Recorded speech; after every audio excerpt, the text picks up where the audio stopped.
Olá! No MP Cidadão de hoje você vai conferir uma matéria especial sobre o segundo encontro de Procuradores Gerais de Justiça da região Sudeste, que foi realizado na sede do Ministério Público do Estado do Rio de Janeiro.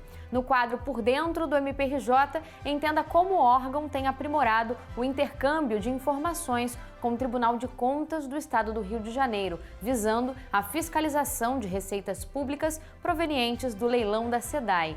Quem vai falar sobre o assunto é a promotora de Justiça Marcela do Amaral. No quadro Conheça a atuação do MPRJ, veja o trabalho preventivo desenvolvido em Guaratiba e Santa Cruz para combater casos de violência contra crianças e adolescentes, com a promotora de Justiça Mônica Martino. E não perca mais uma edição dos quadros MPRJ nas redes e Juridiquês. Está no ar para todo o Brasil, MP Cidadão é o Ministério Público mais perto de você.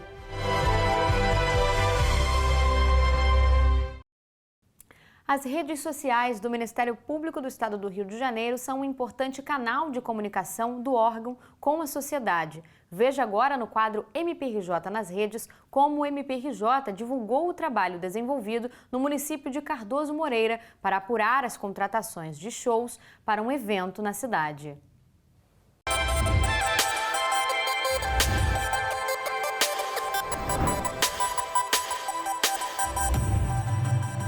Nas redes sociais do MPRJ, o promotor de justiça Matheus Gabriel dos Reis Rezende, da primeira Promotoria de Justiça de Tutela Coletiva do Núcleo Itaperuna, explica o inquérito civil instaurado pela instituição para apurar contratações de show pelo município de Cardoso Moreira. Acompanhe.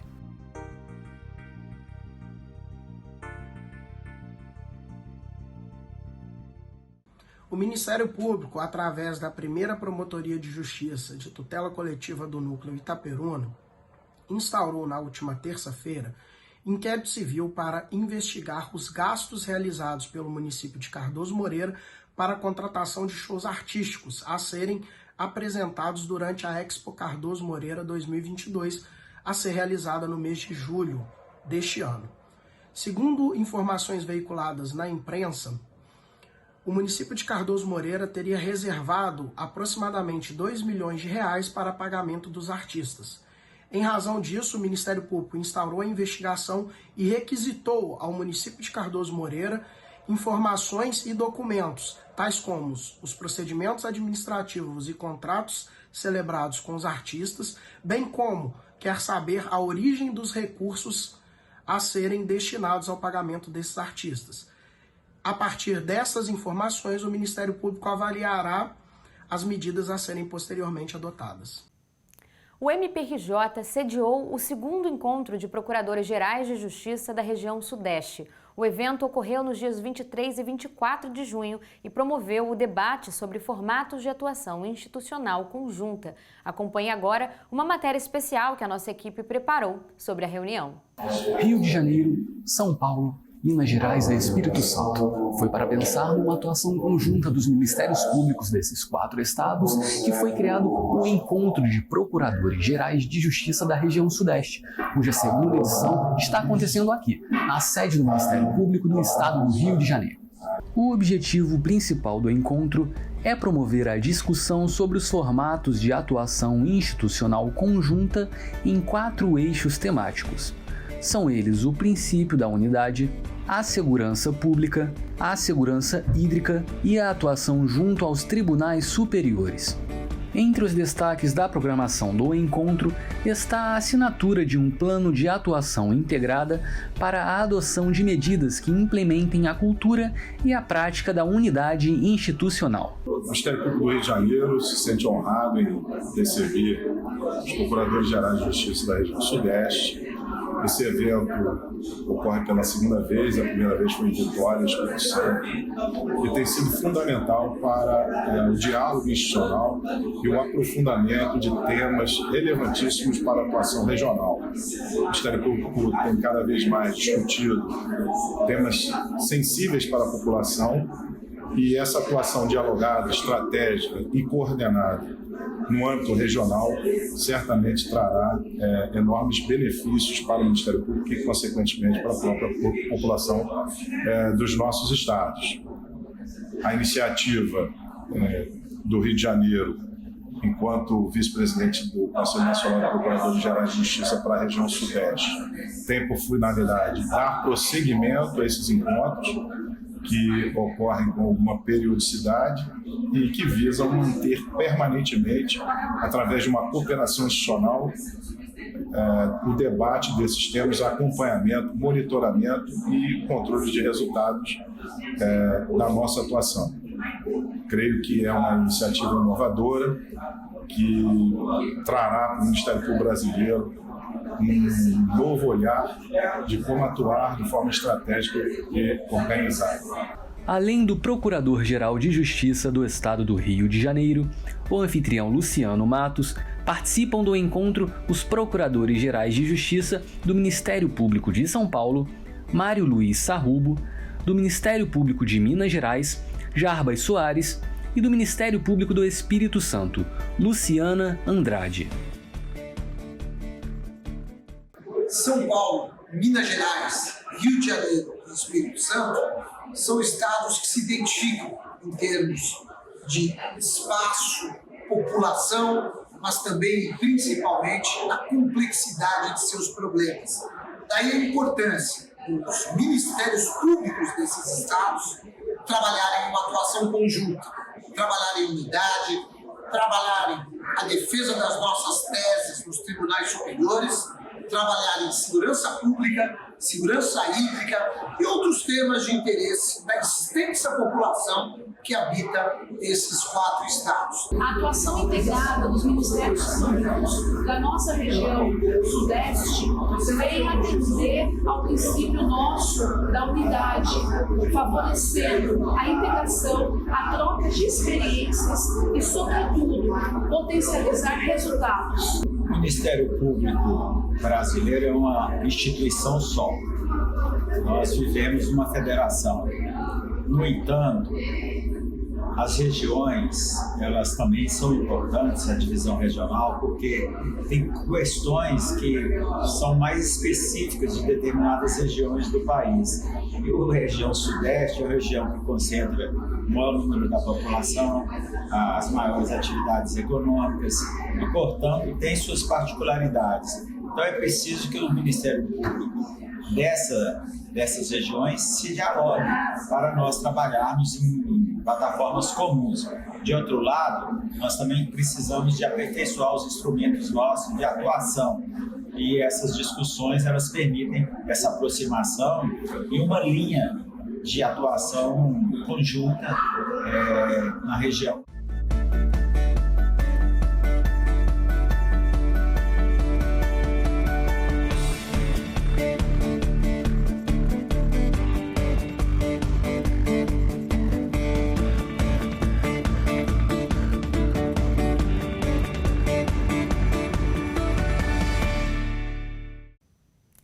Em abril deste ano, o Ministério Público do Rio de Janeiro firmou convênio com o Tribunal de Contas Estadual para fiscalizar a aplicação de verbas provenientes do leilão da SEDAI. Essa atuação em conjunto visa otimizar a troca de informações entre as instituições e promover a execução de ações integradas. Entenda a importância desse convênio no quadro Por Dentro do MPRJ.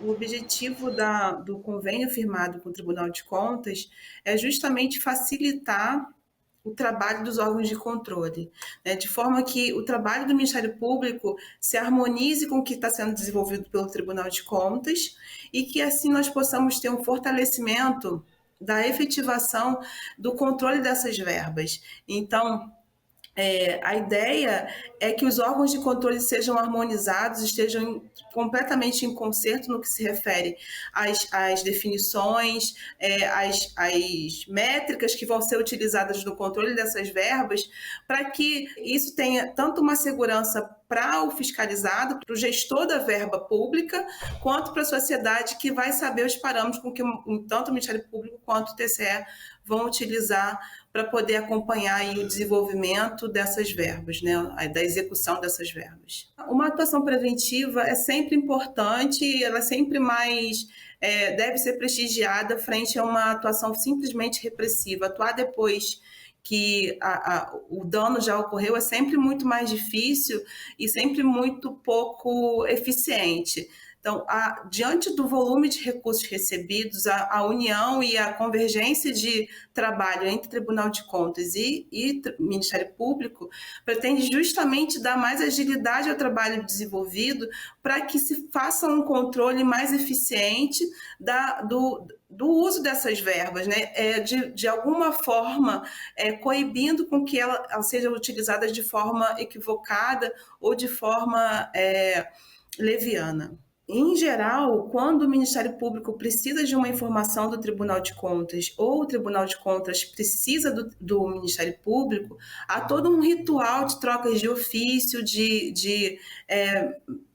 uma formalização que é feita há muito tempo, né, de envio de ofícios para um órgão e para o outro. Isso tudo demanda um caminho burocrático que, por vezes, prejudica o andamento dos trabalhos ou causa algum tipo de prejuízo na agilidade da investigação.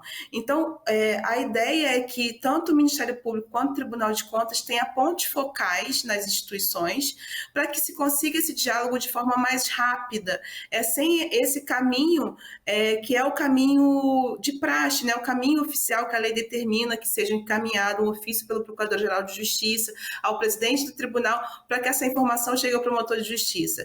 Através do convênio, as equipes técnicas e o Ministério Público podem ter um contato mais direto e essas informações vão chegar com muito mais premência, muito mais agilidade, atendendo assim ao escopo de fiscalização das verbas no momento em que elas são utilizadas. O CAU Cidadania é o gestor do convênio pelo Ministério Público.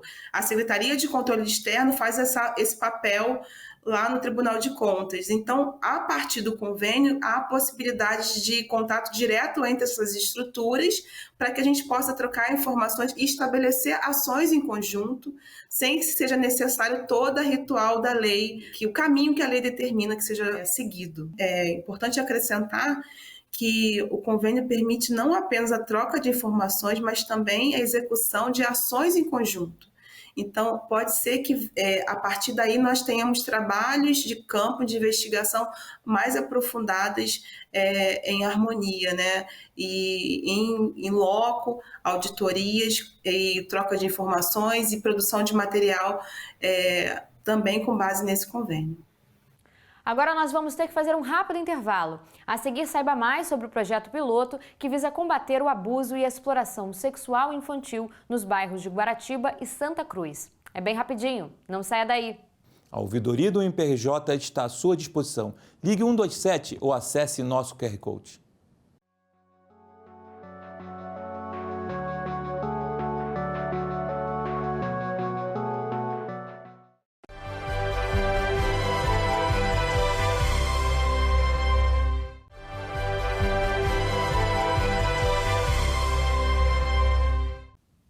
Devido ao número excessivo de casos de violência sexual contra crianças e adolescentes nos bairros de Guaratiba e Santa Cruz, o MPRJ está fazendo um trabalho preventivo nas escolas da região.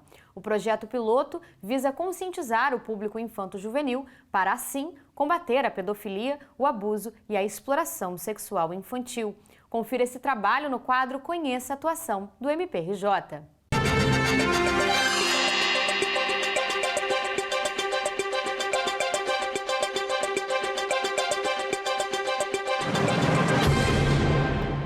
A Promotoria de Investigação Penal, ela tem uma atuação repressiva.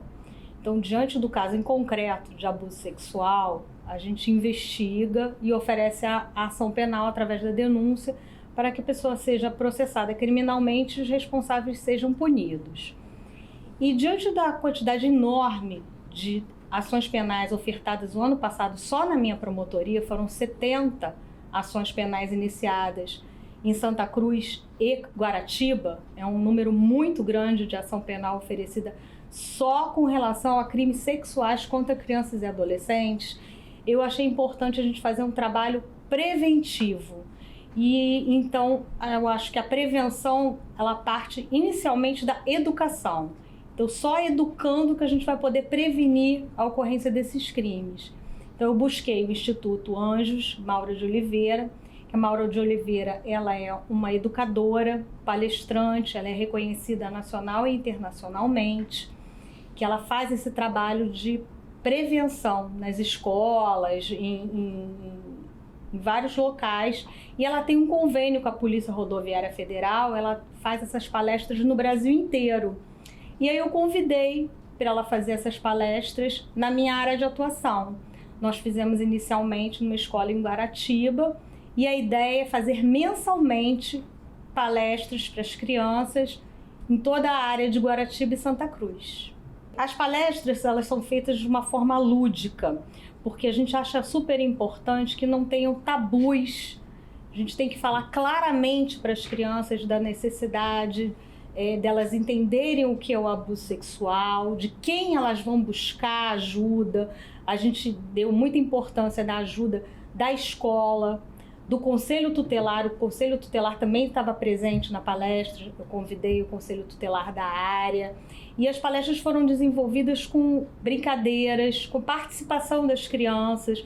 Então a gente levou livro, a gente levou os bonecos que são educativos, que são os locais que podem tocar, local que não pode tocar, explicamos, falamos claramente do nome das partes sexuais, então para a criança não ter tabus, para ela poder aprender o que pode, o que não pode, de uma forma bem clara, para que as crianças possam entender realmente tudo que está sendo tratado. E ao final elas recebem livrinhos, bonecos, para poder levar para casa e contar para os irmãos, primos, amiguinhos, disseminar todo o ensinamento que elas tiveram ali naquele momento. Isso é super importante, né? Porque educar para prevenir. Nós não podemos deixar nenhum abusador transformar a vida de vocês. O corpo é especial. Eu posso tornar no meu filho de vocês se vocês não me usarem? É isso que a gente tentou fazer, né? Trazer um projeto educacional para as crianças também saberem aonde que elas vão buscar ajuda, né? Então, ao final dessa palestra, 3 crianças vieram me procurar, uma relatando o abuso sexual do pai, outra de um tio e uma outra de 12 anos que está grávida de gêmeos. Então, assim, como é importante a gente estar nas escolas e mostrar que elas têm o apoio. Então já foram imediatamente encaminhadas ao Conselho Tutelar, o Conselho Tutelar já está fazendo as entrevistas necessárias para que a gente inicie uma investigação criminal. Então, assim, em uma escola a gente já conseguiu 3 crianças, que é muita coisa, né? Eu listei todas as escolas da região de Guaratiba, e essa era uma escola que tinha as crianças da idade mais ou menos que eu gostaria, que eram de 10 a 13 anos, que eu acho que é uma idade boa, que eles já entendem tudo e que não tem tanta dificuldade com os pais, porque tem pai com a criança muito pequena que não aceita esse tipo de palestra, então foi uma coisa mais simples.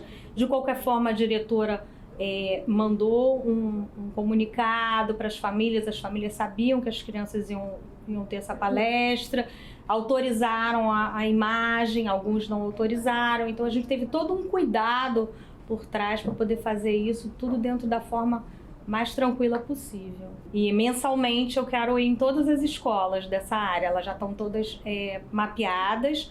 Inicialmente nós vamos nas escolas municipais, são 56 escolas municipais, e depois a gente quer estender para as escolas estaduais. Esse projeto seja levado realmente a todas as escolas. E aí não precisa ser o Ministério Público só, né? Pode ser pela Secretaria de Educação, que é um projeto que tem que ir para frente, que é super importante. Então, assim, esses próximos passos eu quero levar esse projeto adiante, não ficar só na área de atuação da minha promotoria, tanto mostrando para os colegas, alguém pode se interessar em replicar, né, quanto qualquer outra pessoa que possa ir nas escolas dar esse suporte, porque é uma palestra de meia hora, é uma coisa rápida, lúdica, com a participação das crianças e que traz essa questão de aonde você pode buscar ajuda, trazer as diretoras e as professoras, olha, vocês têm que ter um olhar diferenciado, vocês têm que estar atento à ocorrência desses crimes, porque hoje, inclusive com essa lei Henri Borel, se transformou em crime a não denunciar. Então, os diretores eles já tinham essa obrigação legal de levar ao Conselho Tutelar os casos, e agora, então, mais ainda porque é crime não levar, né? Então até eu fiz um ofício para todos os diretores de escola com essa nova lei, explicando da necessidade deles levarem ao Conselho Tutelar as supostas violências sexuais, físicas, maus tratos, porque ali vai ser investigado. Então, a diretora, o professor, ele não tem a obrigação de ter certeza que ocorreu.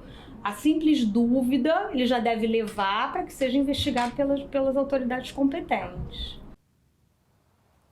E se você tem conhecimento sobre algum caso de abuso ou exploração sexual contra criança ou adolescente, procure o Conselho Tutelar da sua cidade ou denuncie por meio dos canais oficiais que estão aparecendo aqui embaixo, entre eles a ouvidoria do MPRJ. O MP Cidadão já mostrou diversos casos em que o MPRJ ajuizou ação civil pública por ato de improbidade administrativa contra agentes públicos. Mas você sabe o que é improbidade administrativa? O quadro Juridiquês vai te deixar informado sobre o significado dessa expressão. Acompanhe! MPRJ move ação de improbidade contra juiz aposentado por venda de sentenças. Fonte G1, 3 de maio de 2022. Improbidade administrativa. Você sabe o que significa? Improbidade administrativa é o ato cometido por agente público durante o exercício de função pública ou decorrente deste, que implique em enriquecimento ilícito, dano ao erário ou que seja contrário aos princípios da administração pública, como a boa-fé, a moralidade e a legalidade. Conheça as expressões usadas no meio jurídico.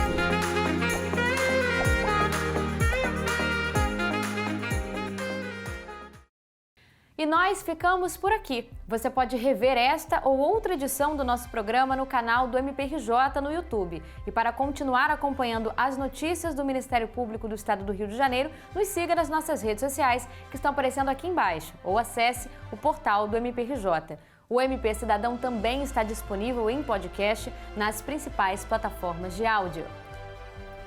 Um forte abraço e até o próximo domingo!